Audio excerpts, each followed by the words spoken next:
behind Brooke Lopez. And Lopez will find the bottom of the net for three. We're all tied at 110. $1:20 to play. Tied at 119 now. Drew Holiday working in the lane. No good. Giannis, yes, he had 34. Bucks a 2-point lead. Ensuing Nets possession. It's Harden. Probing, finding Joe Harris for three. Nets a 1-point lead. Back come the Bucks. A minute to play. Same score. Chris Middleton finds a spot. Bucks take the lead back. Good game. Nets ball. 45 seconds left. It's Durant working. Kicks it out. Harden, no good. But watch Harden follow the shot and get it back to KD. KD, oh, that's so good. He had 30 points, 9 boards, 6 assists. The bench loves it. Just over 10 to play. Nets by 2, looking to put it away. But hold on, KD gets it knocked away. The turnover, the Bucks have a chance. Down 2, 3.8 seconds to go. Where you going for the bucket to try to win it? Where's Giannis? They don't go to Giannis, they go to Middleton. Middleton, a contested three that does not go. Giannis frustrated, and here's why. Middleton does not see that Giannis is all by himself driving the lane, but the shot is up and no good, and the Nets come away with a thriller of a win, 125-123, and let us talk it over. Oh, it's been too long since we've had the occasion to say good morning to Jay Will from KJZ Radio, of course, coast to coast, and he's got a minute for me here. Give me your sense through 2 games. Harden and Durant, they've combined for 138 points and 2 good wins. How good are they together? I mean, Harden's either scored or assisted on 129 points in 2 games, Greeny.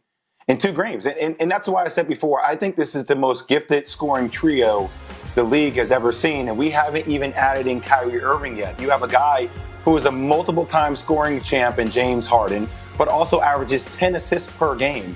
You put the ball in his hands, and then you allow him to play off of guys like Kevin Durant, who's one of the most efficient players the game has ever seen with his size and his length. And then when you become additive and you bring Kyrie Irving into the situation, a guy who is a wizard with the ball, who also can score in transition, I think it makes a unique combination of people that can get it done in a variety of different ways. But I do want to tell you this last night, Greeny. I don't think that is the headline walking away from this game last night. You said it in the last question he asked. You said, where is Giannis? That was the question I had. I don't care about what the Bucks do in the regular season anymore. They've won 2 regular seasons with the best record in the league 2 years in a row. Okay, what I care about is Giannis, the reigning defensive player of the year. How come he wasn't guarding Kevin Durant down the stretch last night? That's a matchup everybody wanted to see. Everybody's been talking trash this entire offseason about the fact that Giannis doesn't guard the primary scorer's responsibility. That's not his. People have been calling him out. And then also down the stretch, I'm tired of Giannis being a nice guy. We watched the metamorphosis for people like Kevin Durant becoming the villain, guys like LeBron James becoming the villain, demanding the ball at the end of the game scenario. The fact that Coach Bud drew that play up for Chris Middleton lets you know about a guy who is the highest paid player in North American sports, $45 million a year. It's time for Giannis to be that person that says, no, Coach Bud, give me the damn ball, and it's time for me to close this game out the way I know I can close it out. That's what I was waiting for last night when watching that Nets-Bucks game. I like it. And so there's obviously a lot to unpack. But let me, in the moment I have left with you here, go back to the previous thought, because they're a dynamic duo right now, Harden and Durant, and they've looked very good. You said it will be additive when they bring Kyrie Irving in. Tim Legler earlier this morning told me he has a lot of concerns for how that will fit. How do you think it fits? This is going to be Kevin Durant's chance to lead his team to a world championship. People always question about, even though he was a 2-time finals MVP in Golden State, well, that's Stephen Curry's team. Well, this is Kevin Durant's team now in Brooklyn. James Harden will acquiesce to Kevin Durant. The question is, will Kyrie Irving? And Tim Legler also said that, look, the pecking order is KD, James Harden, then Kyrie. So I know that Steve Nash, due to his affiliation with the Golden State Warriors and his time spent with Kevin, is the guy that Kevin Durant stamped as the leader and the coach of this team. I know Mike D'Antoni on the bench has spent time with James Harden and has familiarity with James Harden. He can manage that relationship. The biggest question for the Nets, who will manage Kyrie Irving? And there's no doubt about it, that has to be Kevin Durant.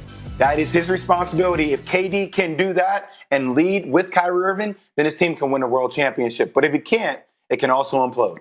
Absolutely. I mean, there's so many different ways that could go, because there's the basketball fit and then there's the relationships of it all. Just outstanding. Again, Jay Williams, KJZ, coast to coast, every single morning on ESPN Radio. All right, Zubin is yelling for you right now, so I got to let you go. I will see you. were on display. James Harden, his second game with the Nets, up against the Greek Freak, Giannis Antetokounmpo and Milwaukee. Two great teams in the Eastern Conference. Here we go. Pick it up in the fourth, 8 minutes to play. Nets by 5. Kevin Durant to Harden through traffic. Yes, James Harden 34 points, 12 assists. Nets a 7-point lead. But the Bucks were not going quietly into that good night. Down 3 with 5 to go. Loose ball finds Brook Lopez. Brook Lopez finds a 3. We're all tied at 110. A minute 20 remains. Tied at 119 now. Drew Holiday in the lane, no good. Giannis, yes, he had 34. Bucks a 2-point lead. Ensuing Nets possession. James Harden, he doesn't just shoot, he dishes. Harden finding Joe Harris for the 3, and the Nets take a 1-point lead. Back come the Bucks. A minute to play. Same score. Chris Middleton. Yes, Bucks take the lead back. Good game. Nets get it back. 45 seconds remaining. Durant probing, kicking. Harden, no good. But he gets his own rebound, and he finds Kevin Durant. How pretty is that? Durant drills the 3. Durant 30 points, 9 boards, 6 assists. Just over 10 to play. Nets leading by 2. Looking to seal the win. Durant, oh, it's poked away. Durant turns it over. Bucks get a chance. Down by 2. 3.8 seconds to go. Where are you going for a game-winning bucket? In they go to Middleton. Middleton contested. Oh, man, look at this. As we show you the replay, and that one rims out, Giannis Antetokounmpo is going right down the middle, and he is all alone. But Middleton can't find him. Up goes the shot, and it's no good. And the Nets hang on to win in game number 2 for James Harden. We were young in Oklahoma City. You know, we're grown men now. You know, we know what we want. We really know the game of basketball now. You know, we're not those young guys that just run around and want to just shoot and dunk all day. We know the games, we know spots, we know, teams players. We're more advanced. Pretty much seen every defense, every offensive scheme. We done been in every type of game, playoffs, game 7s, so we done been through a lot in this league, experienced a lot. And for us to bring it together now and combine what we've learned over this time and try to play great basketball, I think it was pretty seamless for us. So this is the stat of the day. Harden and Durant have combined for 138 points in their first 2 games together in Brooklyn. It's the second most combined points. And for teammates in their first 2 games with a franchise in NBA history, only Wilt Chamberlain and York Larisi had more. By the way, Larisi had a combined total of 12 of those points. Wilt had the rest. All right, let's bring Tim Legler into the conversation here because it is fascinating to watch them, and they don't even have Kyrie yet. So, Legs, I know you have a little tape on the new-look Nets. What are you seeing? Yeah, well, look, James Harden and Kevin Durant, this might be the greatest pairing of just raw offensive talent that this league has ever seen. And what James Harden does is he occupies guys. I think he, Steph Curry, and LeBron James are the 3 guys that get defenses to occupy multiple defenders more than anybody else. Here's an example from just last night. James Harden occupies 2 guys at half court on a simple ball screen because you're that worried about him. Joe Harris just runs to the open spot and hits it. This one fascinates me because it's early offense. You have 4 defenders rotate to that side of the floor, and all eyes are on him. You lose sight of Kevin Durant, who gets the easy one. And in here, his ability to just beat his individual matchup, in this case, is Drew Holiday, one of the best defenders in the league, and he leaves him in his rearview mirror. Now he's in the lane. Get that backline defender to come up, and you make the game easy for DeAndre Jordan. So it's just his prowess as a guy that will win every individual matchup in front of him.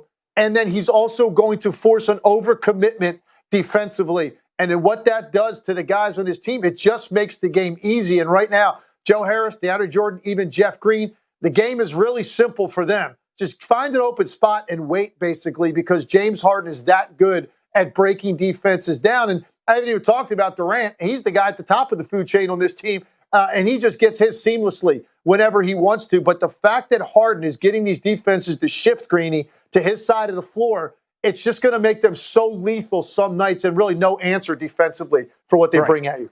And that's right now when they are a dynamic duo. But how about when they become a trio? When you add Kyrie to this mix, what happens?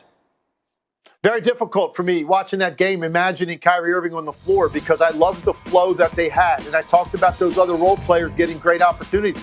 Well, when you now add another guy to the mix that's a ball-dominant player, I think the flow is going to be interrupted. And Kyrie's put himself in a little bit of a tough spot here by missing the beginning of this, because now you feel like the pressure is going to be on him to figure out a way to make sure that this thing stays humming the way that it has for the first two games. And you almost feel like he's being set up to fail. No matter what happens, Kyrie Irving is going to be the guy that people are going to point at, regardless of how he plays, if they start losing games or if this offense slows down. So I just think it's, when you look at this team and you look at the pairing of these two guys, in Durant and James Harden, I like this team the way it is. But unfortunately, that's not how it's going to be. You're going to add another supreme elite scorer to the mix. And it's not just the fact that he's a great scorer. It's the way he gets it and the number of dribbles he takes and how he has to continually break his guy down in order to make it happen. I just wonder what is going to happen with the opportunities that the supporting cast gets. And I don't care